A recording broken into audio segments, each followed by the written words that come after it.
In February 1959, 9 young adventurers set out to conquer Russia's frozen Ural Mountains. Days later, their lifeless bodies were found scattered in the snow, half-dressed, mutilated, and terrified beyond reason. No one knows what truly happened that night. But today, we'll try to solve the mystery that has haunted investigators for over 60 years. How could experienced hikers, trained, equipped, and intelligent, suddenly flee their tent barefoot into a deadly blizzard? What were they running from? Was it nature, military secrecy, or something far more sinister? In this video, we're uncovering the chilling clues, dissecting every theory, and asking one impossible question. What really killed the Dyatlov 9? It was the heart of winter, January 1959. The Soviet Union was deep in its coldest season, and the Ural Mountains stood like silent giants under a thick blanket of snow. Amid that frozen wilderness, a group of 9 young hikers from the Ural Polytechnic Institute prepared for an expedition that would soon become one of the most haunting mysteries in human history. They were led by Igor Dyatlov, a 23-year-old engineering student, known for his discipline, intelligence, and determination. His group was made up of some of the university's most experienced trekkers, all classified as Grade 2 hikers, one step away from the highest certification possible in Soviet mountaineering at the time. This journey, they believed, would earn them that prestigious title. The team included Zinaida Kolmogorova, known for her fearless spirit and quick humor; Yuri Doroshenko, a strong and determined young man who had survived harsh conditions before; Rustam Slobodin, the athlete; Lyudmila Dubinina, tough and outspoken; Nikolai Thibault-Brignol, calm and clever; Alexander Kolevatov, the quiet thinker; Yuri Krivonishenko, always cheerful, a joker among friends; and Semyon Zolotaryev, the mysterious late addition to the team, a man in his 30s, older than the others, who joined the group just before departure. Their destination was Otorten Mountain, which in the native Mansi language meant, "Don't go there." It was a remote peak in the northern Urals, isolated, frozen, and unforgiving. But to young adventurers like them, it wasn't danger, it was challenge. They'd packed tents, skis, food, cameras, diaries, and a shared spirit of discovery. On January 23rd, they boarded a train bound for the northern settlement of Ivdel. Laughter echoed through the compartments. They sang songs, wrote journal entries, and even joked about the cold. Photographs from those days show smiling faces, confident eyes, and the kind of warmth that only youth can bring into the dead of winter. From Ivdel, the team traveled by truck to the small logging village of Vizay, the last human outpost before the wilderness. They stayed overnight in a small guest house, writing their final letters to family and recording cheerful notes in their diaries. The villagers remembered them as polite, optimistic, and full of life. None of them could have imagined that these were the last smiles they would ever see from the Dyatlov group. On January 27th, the group set off on skis toward the mountains. The air was biting cold, temperatures dropped below -25°C, but their spirits were high. That day, Yuri Yudin, the 10th member of the team, began to feel severe pain from an old back injury. Reluctantly, he turned back to Vizay, waving goodbye to his friends for the last time. That single decision saved his life. "If I hadn't turned back," Yudin would later say, "I would have died with them." For the next few days, the group trekked deeper into the snow-covered wilderness. They documented their journey meticulously. Each member kept a diary, and their cameras captured moments of joy and endurance. They built makeshift shelters, cooked meals over small stoves, and celebrated even the smallest successes. One entry read, "The weather is bad, but we are in good spirits. We'll reach Otorten soon." They didn't know that their path was slowly turning off course, leading them toward a mountain called Kholat Syakhl, meaning the mountain of the dead. By February 1st, the team had reached the slopes of that cursed mountain. Strong winds swept across the ridge, making visibility almost impossible. Snowstorms raged through the night, and their planned route became a guessing game of survival. Instead of descending to a safer forested area for camp, Dyatlov made a fateful decision to pitch their tent right there on the open mountainside, exposed to the elements. Some speculate that he wanted to practice camping on a slope for experience, or perhaps he didn't want to lose altitude they had already gained.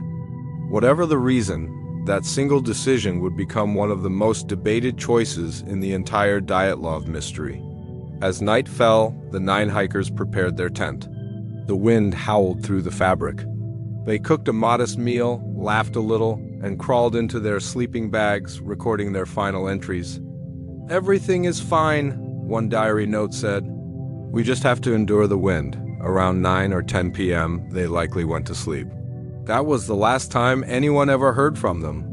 Days passed. When the group failed to send their expected telegram from Visay, something they had promised to do by February 12th, no one panicked at first. Delays in mountain expeditions were common, but as days turned into a week, concern grew among families and friends. By February 20th, the first search parties were organized. Initially made up of students and teachers from the university, later joined by soldiers, helicopters, and trained rescuers. When the search teams finally reached the slopes of Kholat Syakhl, they found a scene that defied all logic. The Dyatlov tent stood half buried in snow, its sides shredded open, not from the outside but from within. The hikers' boots, jackets, and gear were still neatly arranged inside, as if they had left in a hurry. The snow around the tent was littered with bare footprints, some wearing only socks, some completely barefoot, leading down the slope toward the dark line of the forest below. What could have driven 9 experienced mountaineers to cut open their tent from the inside and run barefoot into a deadly blizzard at minus 30 degrees Celsius? Panic? Terror? Something they saw or something they heard? The rescuers followed the tracks into the forest, where the trees stood black and silent against the snow. About half a kilometer from the tent, beneath a tall cedar tree, they found the first bodies, frozen solid, half naked, their hands scraped raw as if they had tried to climb the tree in desperation. That was just the beginning. As the snow melted and the search expanded, more bodies would be discovered, each one revealing new horrors and deepening the mystery of the search for the missing Dyatlov hikers stretched across weeks of brutal weather, icy winds, and growing dread.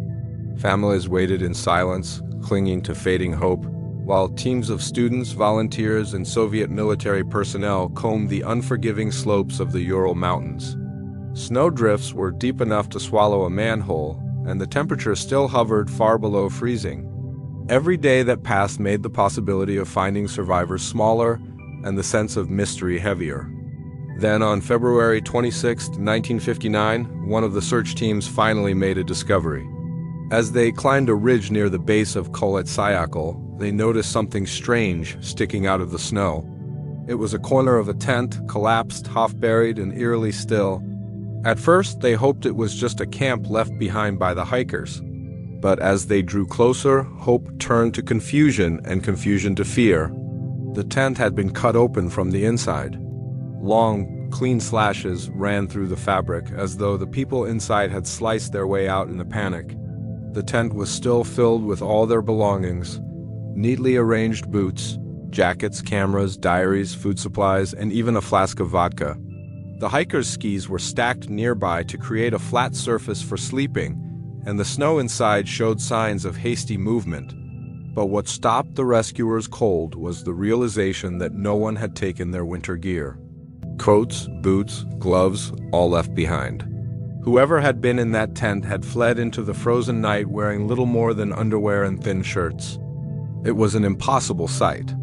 These were trained, intelligent mountaineers who understood the deadly cold better than anyone. They knew that leaving the tent without proper clothing meant certain death within minutes. Yet something had terrified them enough to abandon logic, survival instincts, and everything they had worked for. Around the tent, rescuers found footprints in the snow, about 8 or 9 distinct sets, leading downhill toward the forest nearly a kilometer away. The footprints were strangely clear, not scattered or erratic as one might expect from people running in terror. They seemed almost deliberate, walking calmly away, not sprinting. And the most haunting detail? Most of those tracks were barefoot or in socks. Only a few showed signs of light footwear. The search party followed the footprints through the wind-blown snow, tracing their slow descent toward the dark edge of the forest. The silence was suffocating. No one spoke. The only sound was the crunch of snow beneath their boots and the whistle of wind across the ridge. About 500 meters from the tent, at the edge of the forest, they came across a tall cedar tree. Underneath it lay the remains of a small fire, and beside it, two bodies. Their skin was burnt, their hands blackened as if they had tried to pull burning branches from the fire. The bark of the cedar tree above them was scraped and broken nearly 4 meters high, as though one or both had tried to climb it, perhaps to see the camp or perhaps to escape something.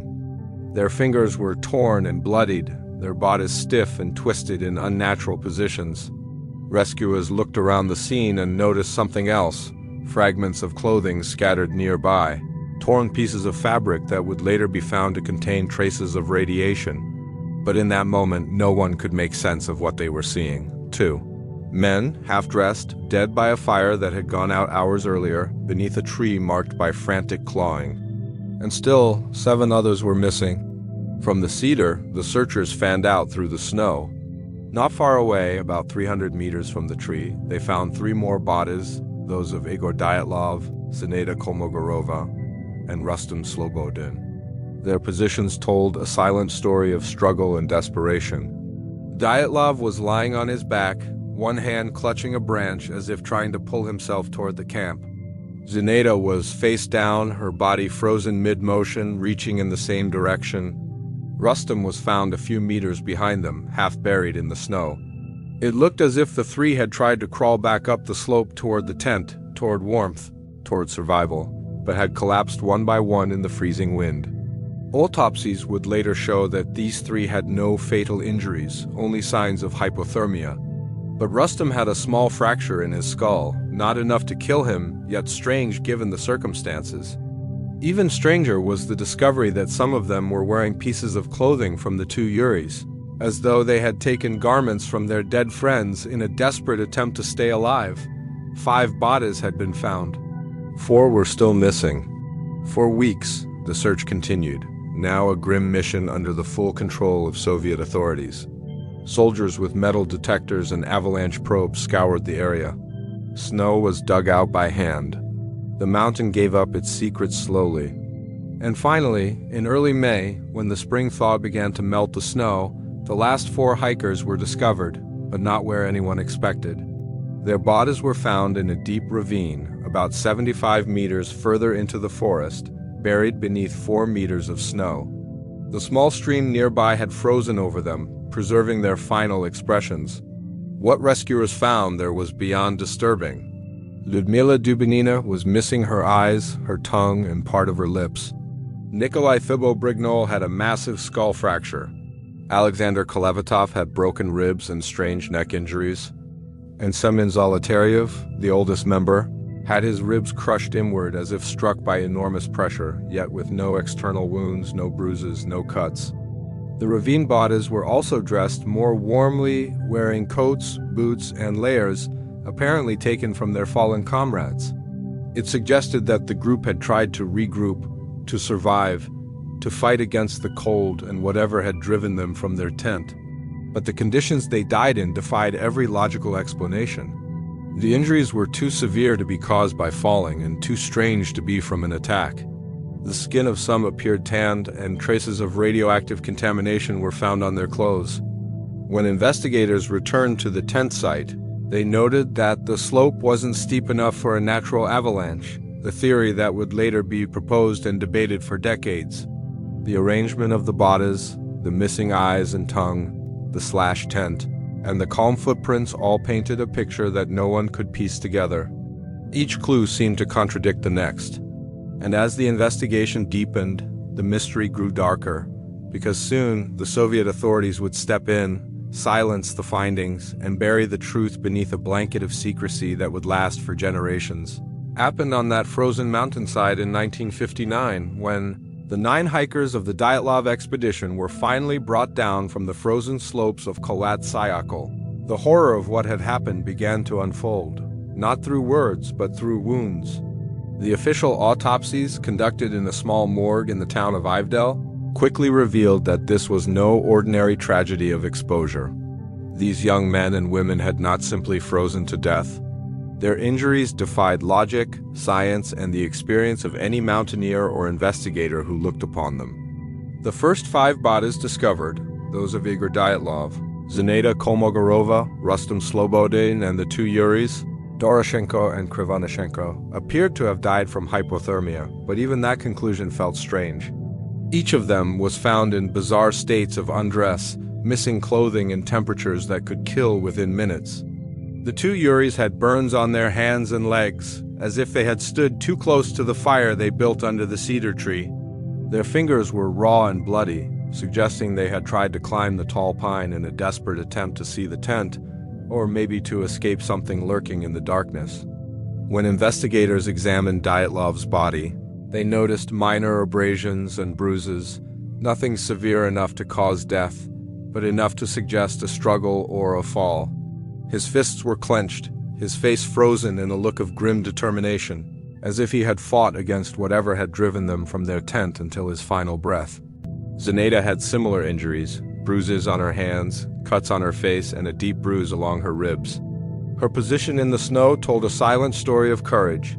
She had been crawling back toward the tent, toward safety, when her strength finally gave out. Rustam Slobodin's injuries, however, were more perplexing. His skull had a small fracture on the right side, a depressed fracture, not immediately fatal, but unusual in nature. There were no external wounds, no sign of blunt force trauma that could explain it. Forensic experts later said it would have required a blow equivalent to that of a car crash or a fall from a significant height. Yet the snow around him showed no indication of such an impact. How did a man collapse in open snow, far from any rocks or trees, with a cracked skull and no blood, no bruising, and no explanation?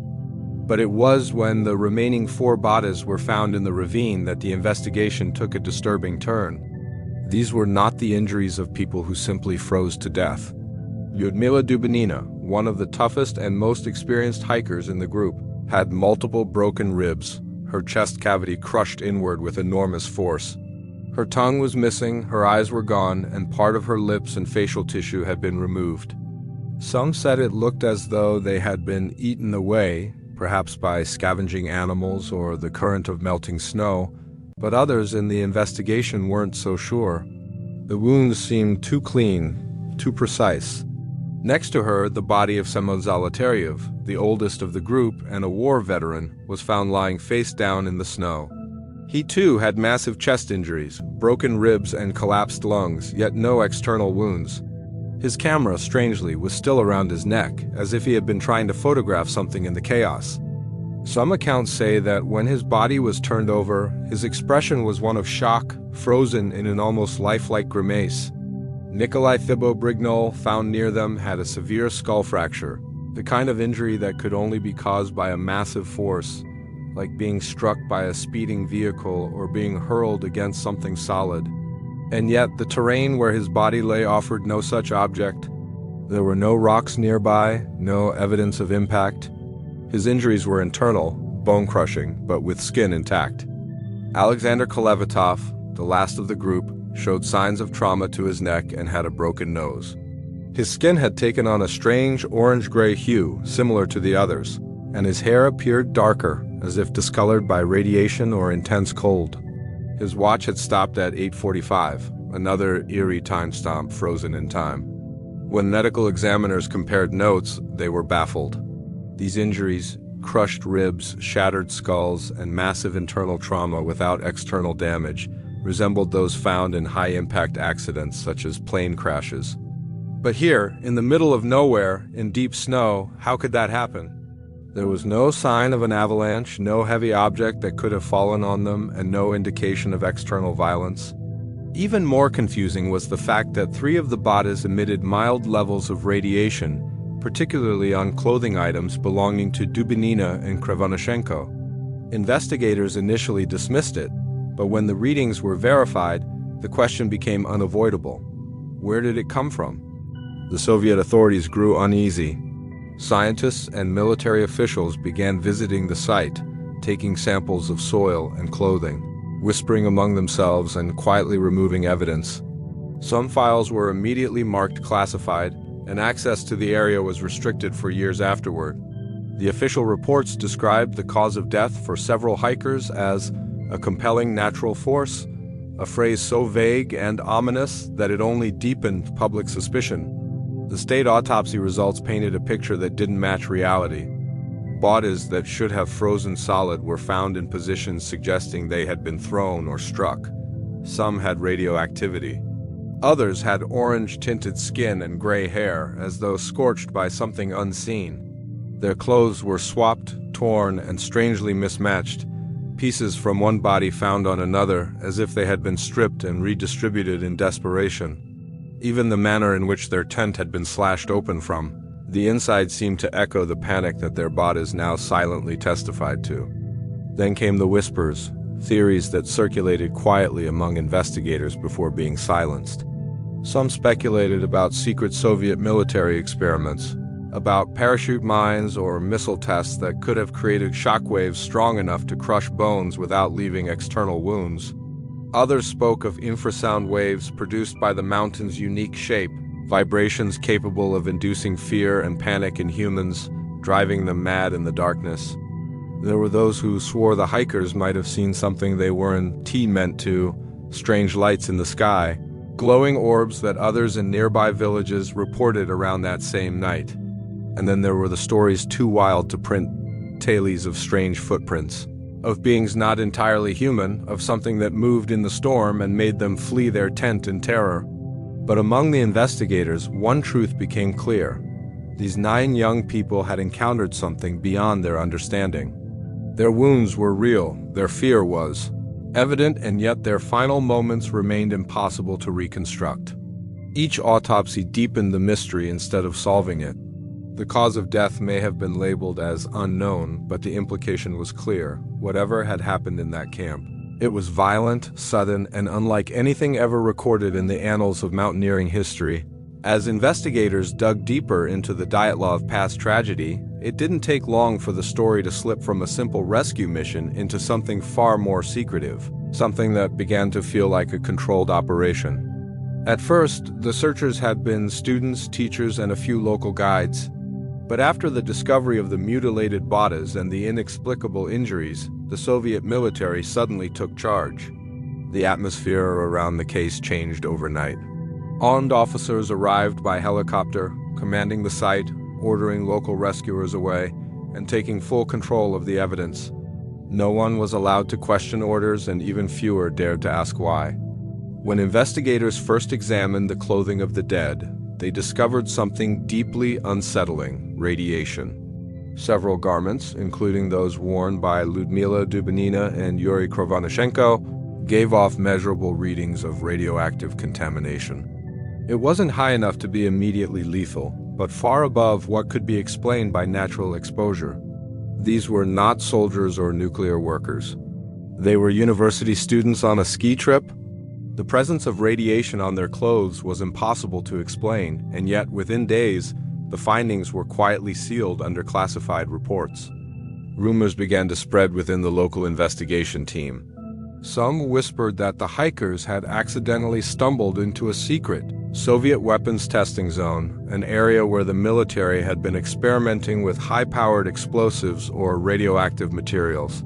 The Ural Mountains were, after all, not far from military research facilities, and the Cold War was in full swing. The Soviet Union was racing to outpace the United States in nuclear technology. Could the Dyatlov group have seen something they were never meant to see? Eyewitness accounts from nearby villages only added to the confusion. Several residents reported seeing strange glowing lights in the sky around the same night the hikers died. Orbs of orange and white light floating over the mountains, moving silently across the clouds. Some witnesses described them as fireballs or bright flashes, unlike any aircraft they had ever seen. These reports were quietly collected but never released in full. The few that did make it into the official record were heavily redacted. Soviet authorities claimed the lights were simply rocket tests or weather phenomena, but they refused to specify further. Meanwhile, in Ivdel, the town closest to the tragedy, strange events began to unfold. Investigators were warned not to talk to journalists. Photographs and diaries recovered from the camp were confiscated, and not all were ever returned. The lead investigator, Lev Ivanov, later revealed in his old age that he had been pressured to close the case quickly and to avoid any mention of radiation or unidentified lights. He was told in no uncertain terms that the case should be filed under accidental deaths due to natural causes.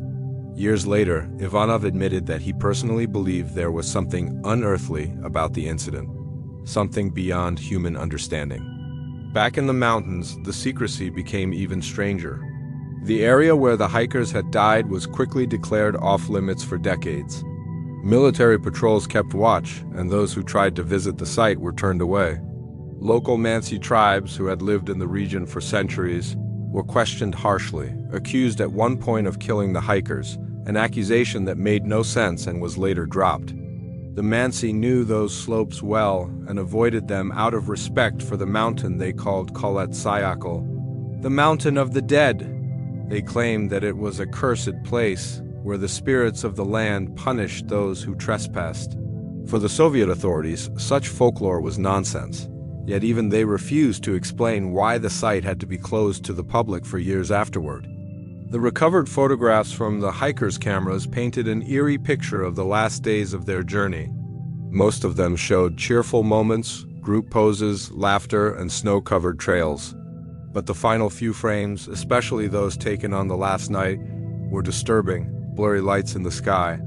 Streaks of glowing shapes captured in the dark. Some believe these were simply camera malfunctions caused by exposure or frost. Others insist they captured something real, glowing orbs or flares that terrified the group into fleeing their tent. Whatever those images showed, Soviet investigators downplayed them, calling them irrelevant to the cause of death. Then came the autopsy reports, where things grew even more suspicious. Doctors were not allowed to publicly discuss the radiation findings. Some were even reassigned after the examinations were completed. The original autopsy notes were edited and retyped. Several pages were missing from the archives. When the families of the victims demanded answers, they were given vague and often contradictory explanations. The official report concluded that the group died due to an unknown compelling force, a phrase that only deepened the mystery. What kind of force crushes bones without bruising, causes radiation burns, and drives 9 intelligent hikers to flee their tent barefoot in the snow? Journalists who tried to investigate were silenced. Articles were pulled from circulation. The few who dared to question the official story were warned to drop it. For decades, Soviet citizens were forbidden from even discussing the incident openly. It was only after the collapse of the Soviet Union that parts of the Dyatlov files were finally declassified, but even then, large sections were still missing or blacked out. Among the surviving documents, there were several peculiar details. One report mentioned that some of the search team members fell ill after handling the bodies, suffering from nausea and rashes, classic signs of mild radiation sickness. Another stated that the victim's skin had an unusual orange tint and that their hair had turned brittle and grayish. These details, too, were omitted from public records for years. As new theories spread, the idea of a military cover-up grew stronger. Some believed the hikers had wandered into a parachute mine test, where small, silent explosives detonated above ground, creating shockwaves that could cause massive internal injuries, exactly like the ones the hikers suffered. Others argued that they were victims of a secret radiation weapon, or that they had discovered the remnants of a classified project involving nuclear materials. There was even talk that Zolotaryov, the oldest member of the group and a former soldier, had been secretly working for the government and knew more than the others. But every time someone got close to uncovering new evidence, the trail went cold. Witnesses died, documents vanished, and those who spoke too openly found themselves suddenly silent. The Dyatlov Pass was no longer just a place of death. It had become a symbol of the Soviet Union's deep, impenetrable secrecy, a mystery buried under snow, lies, and fear. Even the lead investigator later confessed that he was forced to write conclusions he did not believe. In private letters decades later, he claimed, "We were dealing with something the authorities didn't want us to understand, whether it was radiation from a secret weapon, a classified military test gone wrong, or something far stranger. One fact became undeniable. The truth about the Dyatlov Pass was hidden not only by snow, but by the shadow of government control.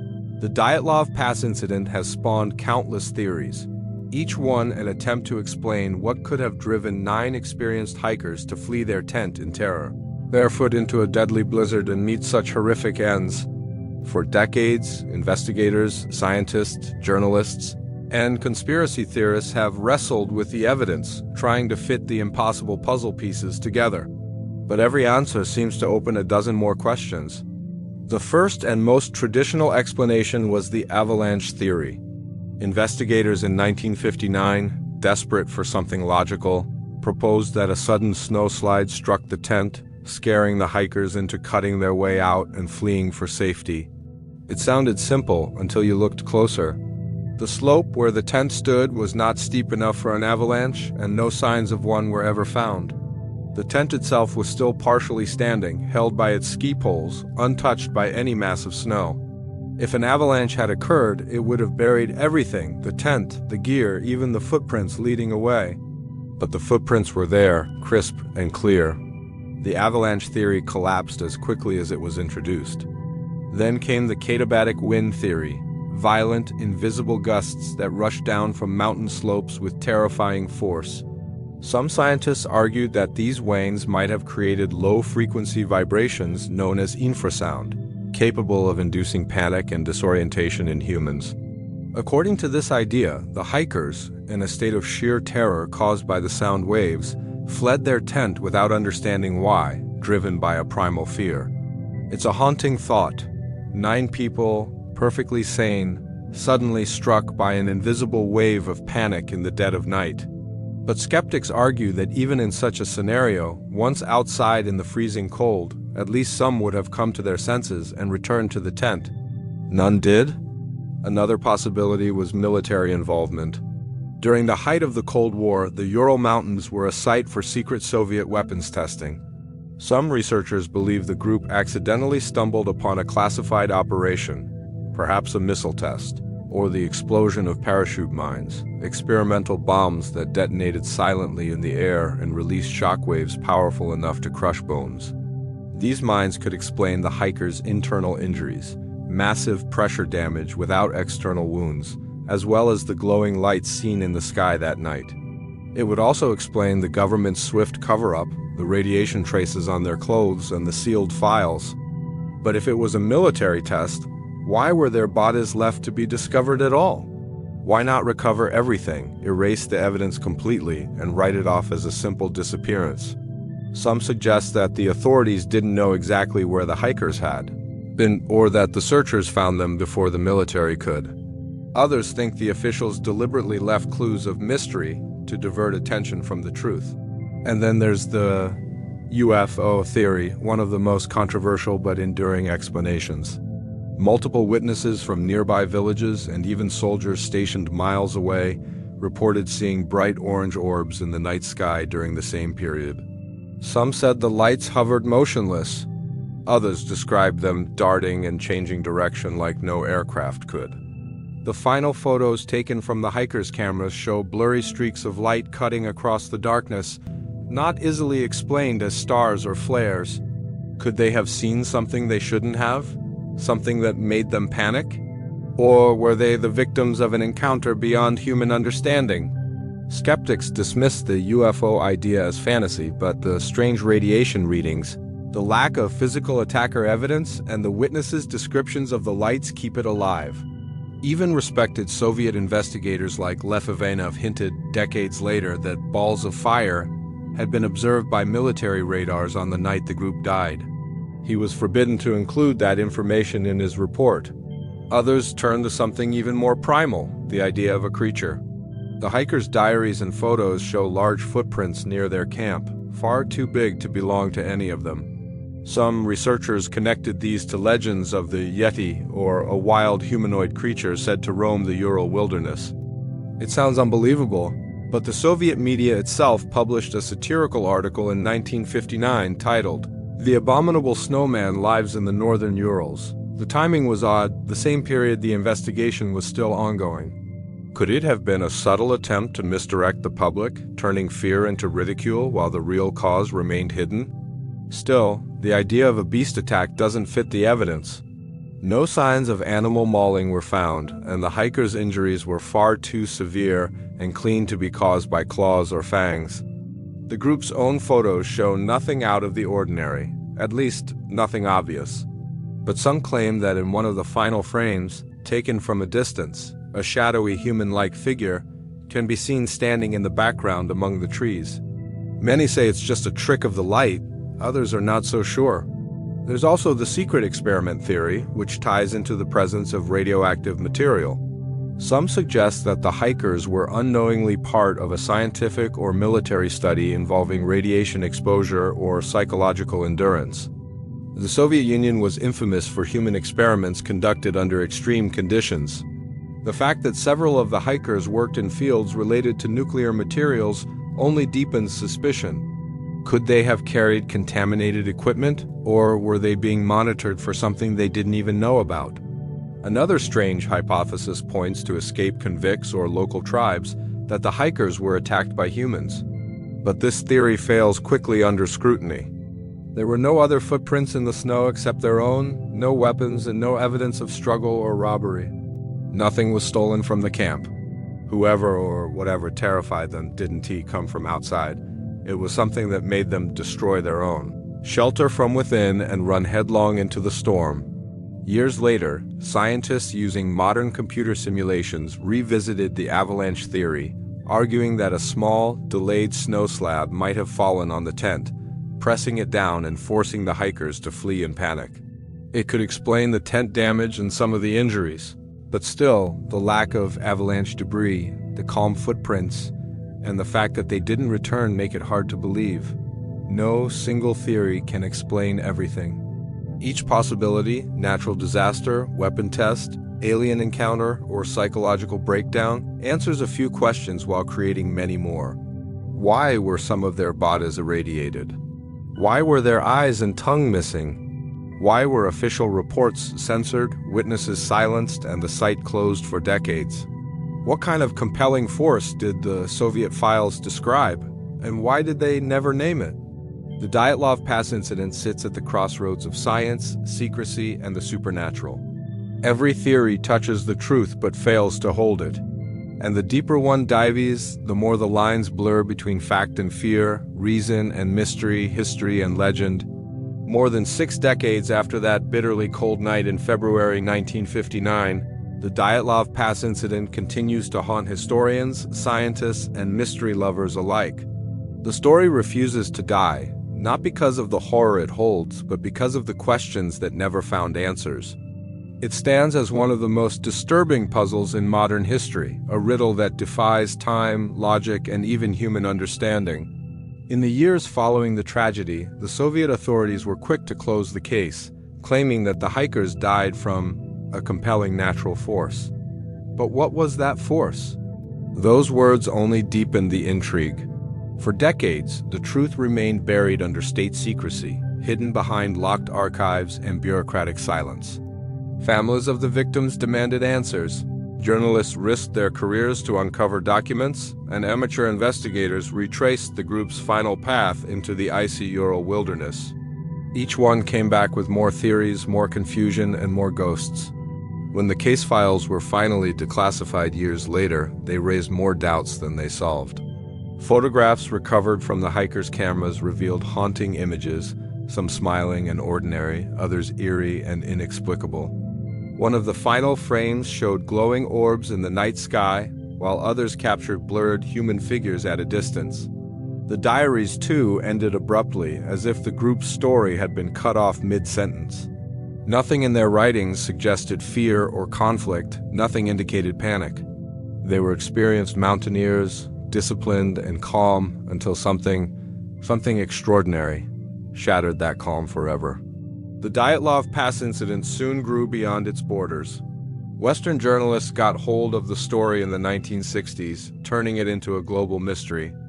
Books, documentaries, and news reports speculated wildly: secret military tests, alien encounters, paranormal forces, Cold War conspiracies. In Russia, it became a cultural legend whispered around campfires, studied by university students, and discussed endlessly by those who lived through the era of Soviet secrecy. Even the locals gave the mountain a new name, Koletsayakol, meaning the Mountain of the Dead. As years passed, new generations tried to approach the case with science rather than myth. Forensic experts analyzed the photos, the positions of the bodies, and the nature of their injuries. Pathologists were baffled. One hiker had a fractured skull, another had broken ribs, but there were no external wounds. The damage was internal, as if caused by a force wave or extreme pressure. One of the women was missing her tongue, her eyes, and part of her face. Yet there was no evidence of animal activity. There were traces of radiation on their clothes, something that should not have been there in a simple hiking expedition. Scientists ran computer models, tested snow conditions, and even recreated the terrain to simulate what could have happened. Some found that a small delayed snow slab might have pressed against the tent, but that couldn't explain why they didn't return. Others suggested violent winds or sound waves could have induced mass panic, but why did they walk, not run, away from safety? Why were their footprints measured and calm? Why did they split into groups, some dying near a fire, others found later under meters of snow? No one theory could explain all the details. That's what made the Dyatlov Pass mystery immortal. It became more than a cold case. It became a reflection of how little humans understand about fear, nature, and the unknown. Every person who dives into this case eventually confronts the same chilling thought. What could make rational, trained people behave so irrationally? In the early 2000s, interest in the case surged once again when a group of Russian journalists and scientists reopened the investigation. They trekked to the same spot, stood in the same bitter wains, and examined the remains of the tent site. Some even interviewed the last surviving members of the original search party. These old men, their voices trembling with age, recalled details long forgotten, the strange metallic taste in the air, the faint orange glow they saw on the horizon, the orders from superiors not to ask too many questions. Their testimonies rekindled suspicion that something far greater than a natural disaster had occurred there. In 2019, the Russian government reopened the official investigation, the first in 60 years. But when the final report was released in 2020, it was almost anticlimactic. The conclusion, the hikers had died due to a combination of snow slab movement and hypothermia. To many, it felt like a sanitized explanation, a convenient end to a case that could never be truly closed. Scientists who studied the case disagreed, arguing that too many details didn't align: the radiation, the missing body parts, the strange lights, and the precise injuries. It was as if the official answer had been written not to solve the mystery, but to silence it once more. Yet the Dyatlov Pass incident refuses to stay quiet. It has seeped into books, films, video games, and podcasts. Each retelling adds new interpretations, but none can claim absolute truth. The more the world learns, the more impossible the mystery becomes. Tourists now hike to the site every year, leaving small memorials and flowers at the stone monument that bears the 9 names. Some claim they feel a strange heaviness in the air there, as if the mountain itself still remembers. Others describe a deep silence, a silence that seems to listen back. The families of the hikers still remember too. Some of the victims' relatives believe the truth was buried alongside the bodies. They have spent decades writing letters to officials, pleading for a genuine, transparent investigation. They want closure, not theories, not fiction, but facts. What really killed their loved ones? Why did the state lie? Why were the files sealed for so long? Each attempt to answer only leads to new confusion. Even modern forensic experts admit the case defies logic. The autopsies, once thought straightforward, reveal inconsistencies that modern science still struggles to interpret. The injuries don't match known patterns of avalanches, explosions, or combat trauma. The missing eyes and tongue remain unexplained. The faint radiation, though measurable, has no clear source. And then there's the eerie photo of the last night, the one where a blurred light seems to hover in the distance. The Dyatlov Pass has become more than a place on a map. It's become a symbol of the unknown. A reminder that even in an age of satellites, forensics, and data, there are still things that cannot be fully explained. It challenges our belief that every mystery has an answer, that every event can be categorized and solved. It lingers because it sits at the intersection of fear and fascination, a place where science and superstition hold equal power. Every decade brings a new wave of researchers, eager to be the one who finally cracks the code. But perhaps the real reason this story endures is because of what it represents. It's not just about 9 hikers who met a tragic fate in the cold. It's about the human need to understand the incomprehensible. We see ourselves in those hikers, intelligent, brave, and curious, walking into the unknown, believing we can master it. And just like them, we're confronted with forces we cannot name, evidence we cannot reconcile, and truths we may never be ready to face. The Dyatlov Pass Incident is not merely a story of death in the mountains, it is a haunting riddle etched into the frozen heart of history. More than 60 years later, it continues to defy explanation, challenging both science and reason. 9 young hikers, full of life and promise, walked into the icy wilderness with dreams of adventure, and what they encountered there, no one can say for sure. What could drive such experienced people to slash their own tent, flee into a snowstorm barefoot, and face an unimaginable end? Every theory, from avalanches and secret Soviet weapons to UFOs and psychological terror, tries to bridge the gap between fact and fear, yet none can explain everything. It's as if the mountain itself guards its secret, whispering only fragments of the truth through the wind that still howls across Dyatlov Pass. Perhaps that's why this mystery refuses to fade. It reminds us of something primal, that even in our age of satellites and science, the world still holds places where reason falters.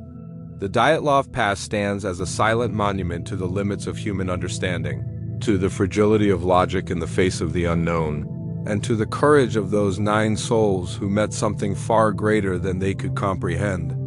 And so, the question remains, what really happened that night on the slopes of Khalat Syakhl? Was it nature's fury, man's secrecy, or something beyond our grasp? Until the mountain itself decides to answer, the Dyatlov Pass Incident will remain one of history's most terrifying and eternal mysteries.